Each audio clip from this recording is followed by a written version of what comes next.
back to the Sweetest Solvers. My name is Lisa, and this is my sweet mate Sinclair. We're running a series in which we discuss murder mysteries and conspiracies and try to get to the bottom of what really happened. In this episode, we are going to talk about a man who was known as the Valley Intruder and NightStalker before he was identified as Richard Ramirez, a serial killer, serial rapist, kidnapper, pedophile, and burglar with looks to kill. Richard Ramirez was born in El Paso, Texas, and was the youngest of 5 children.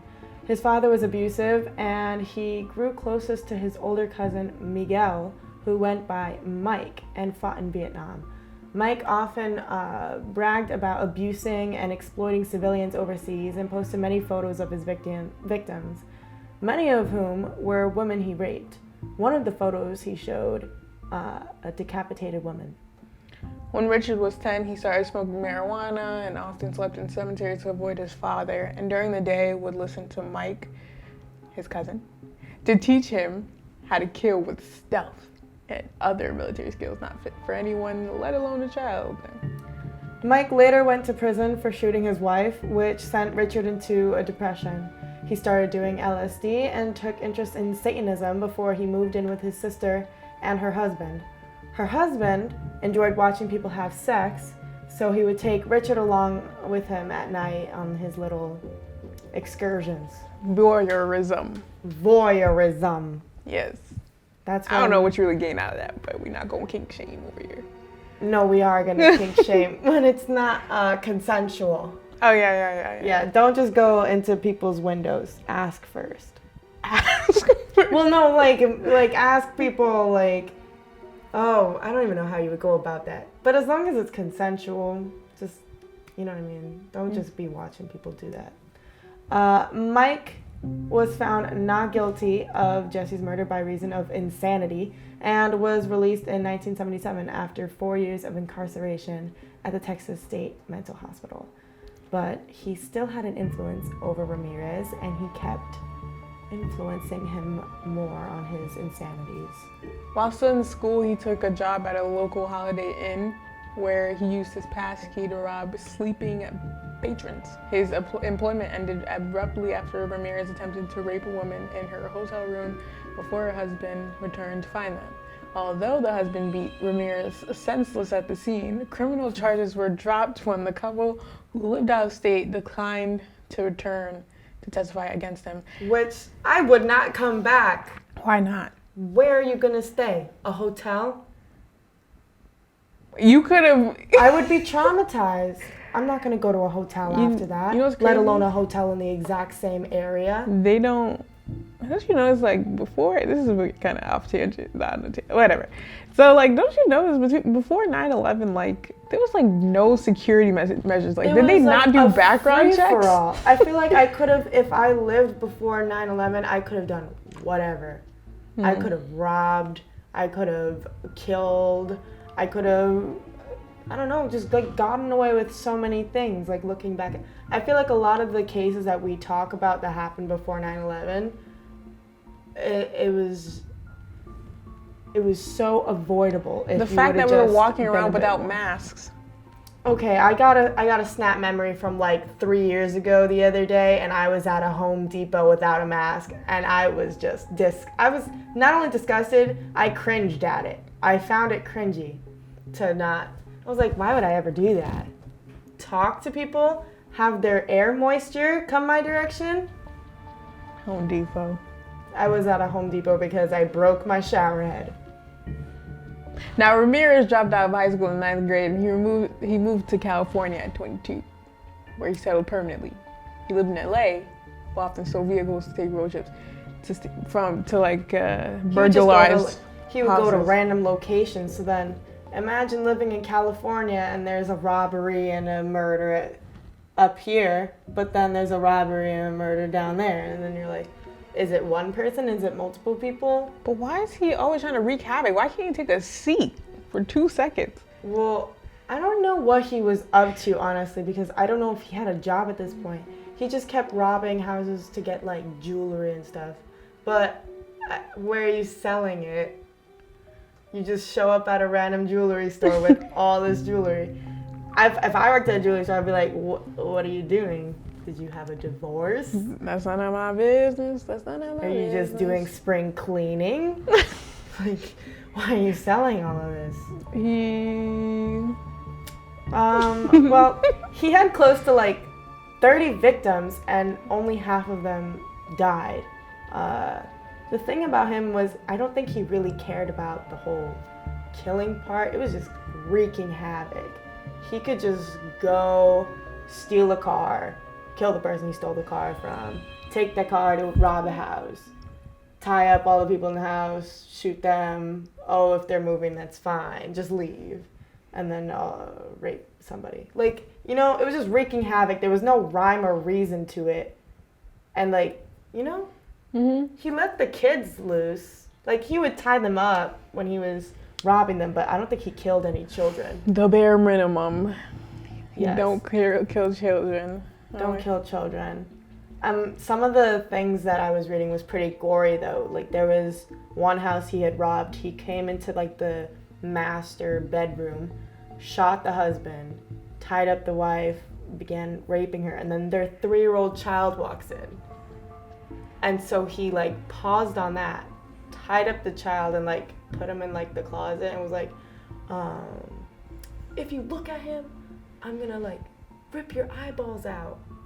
And, like, all of this stuff. And, like, continued over there doing that. And then took the kid, or did he take the kid? Or there were several ones where there were kids involved, where he would, like, have the kids walk him around the house, showing him all the valuables. And then there was one where he just dragged the mom tied up around the house, like, swear to Satan that this is all of it. What's good with him and Satan? I don't know. You know what that reminds me of? You ever watch the movie Baby Boy? No. Oh, there's a scene where like the mom's getting raped by Snoop Dogg and her son walks in. She's like, get away from my mama. And Snoop Dogg says no. So, okay. Was Snoop Dogg playing Snoop Dogg? No, he was playing some scummy thug from jail. Oh, Snoop. There was a lot of things that if Ramirez did today, he would have been caught just at the beginning. He left footprints everywhere, fingerprints on the cars, used the same stolen car for different crimes within the same day. But one thing that stood out was he always wore the same pair of sneakers. I don't remember what they're called. Aviras? Do you remember the name of them? Mm-hmm. They're called Aviras or something. Watch them be ugly. Watch them be like hospital shoes. Oh, they are ugly because I did see a picture of them. ROTC shoes. No, they're like sneakers, but they're not lookers. That's it. Avia? Oh. I didn't like that. Well, I'd have borrowed those for gym class. The particular pair of Avia sneakers you find when you type them in, I was just like, these are so ugly. But he always wore Avia sneakers and used the same gun for all of his crimes, which is pretty stupid today, but none of the police were revealing this. All the detectives that were looking for this NightStalker Valley intruder guy. But then the mayor had to go open his big It wasn't until like years later when he commits a crime in San Francisco that the San Francisco mayor at the time revealed the information that all of these crimes was done with Avia sneakers and a certain type of caliber gun. I don't know any difference between guns. And so that night he literally went to the Golden Gate Bridge and just threw them into the ocean. Tragic. He lives life like a movie. He lives life like a crazy shit show, I'm sorry. What happened to get him caught was when he stole a Toyota in around 1985. He stole a Toyota and goes to this town, Mission Viejo, and goes to this house where there's a couple, I think, right? Or are they married? I think they're just a couple or something. And the son happened to be awake and hear footsteps. and he goes to wake his parents, and then he leaves. He goes outside, and the little boy goes outside and like notes all the like hair color, height, what he looked like, and like tells his mom, and his mom goes to the police station, gives all this information. And I thought it was kind of funny because one of the things used to describe him was like talking about his teeth, and this is kind of similar to Ted Bundy. All serial killers have disgusting teeth. Because they're too busy killing to brush them. Yeah. You're too busy cleaning up your crime scene, you're not cleaning up your teeth. Tragic. That's why a dentist could never kill somebody. Yeah. Yeah. After this encounter, Richard Ramirez, broke into the house of Bill Carnes, age 30, and his fiancée, who is slightly younger, and went into the couple's bedroom and woke up the husband with his handgun just like up at his face to get his attention. And Ramirez told the woman that he was a NightStalker. Basically said, tell him NightStalker sent you or something like that. He had like a witty thing, I remember, that he would like say to some of the girls, like, just to make himself sound cooler. Kind of full of himself, not gonna lie. But he forced her to swear that she loved Satan, as he kept hitting her and bound her up with neckties that he just like found in, I guess, her husband's closet. And then he stole everything, dragged her to another room, had his way with her. It was like, swear on Satan, like, that I have like all your valuables, all your money, and like all that. That's terrifying. I mean, what is Satan doing for him that he's not doing for me? Because why does he love this man so much? Dang. I think the thing that was like really because like I had a difficult time researching about like reading all of this was like a lot, and I was looking at the pictures of the victims and I was like, dang, like if some of these were actually like very religious and they were swearing to Satan to like save their lives in the moment, imagine how scared they must have been. Mm-hmm. Like that was just getting to me. And then obviously all the other details, and he would like stab them, and repeatedly the bodies afterwards were just so mutilated. I don't understand. If you take joy in killing people, what's the point of like destroying them afterwards? At least leave the body there. You know, just leave them be. I just don't really feel like there's any morals left after you do that. But there was no morals in this boy.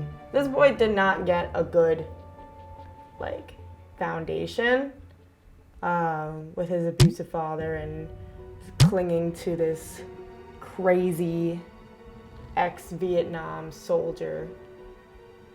He had nothing going for him. And then his sister goes and marries this what's how you say it? Voyeur. Yeah. Don't talk to people from El Paso. Voyeurist? I don't know. I just know it's like voyeurism. No, but. And then the people that are performing are exhibitionists. Well, okay, wait. Okay. Basically, in the end, when in the Erickson house, the wife untied herself and her son and went to the neighbors basically to just tell them everything that happened. And her husband was actually okay. He got shot twice in the head and was okay. A lot of his victims were shot in the head and okay. I don't know how he managed to always shoot them. They were probably a vegetable after, though. I don't know. Is that an offensive term? Okay, maybe I shouldn't say. I don't know. But I don't think you should. But despite all this, it's another, like, he's still like a glorified serial killer. He's not even cute. Like, our last they episode, just think he's cute because he's underfed and has bone structure. He just has cratery skin. It's a mad dimple. You can tell he's not wearing sunscreen. And his none teeth, of that. He doesn't have teeth. The whole bottom row gone. I love bummy people. He was in court like this, like showing this like pentagram that he had like etched into his skin. That was another thing he did a lot of his murder scenes. He would like take the woman's makeup and just like draw pentagrams on them. Or one of the things that he wrote on the walls was Jack the Knife, which I guess is a rip off of Jack the Ripper. Yeah. Oh, I didn't get that at first. I had to look up why he wrote Jack the Knife. But why would you pay homage to another serial killer?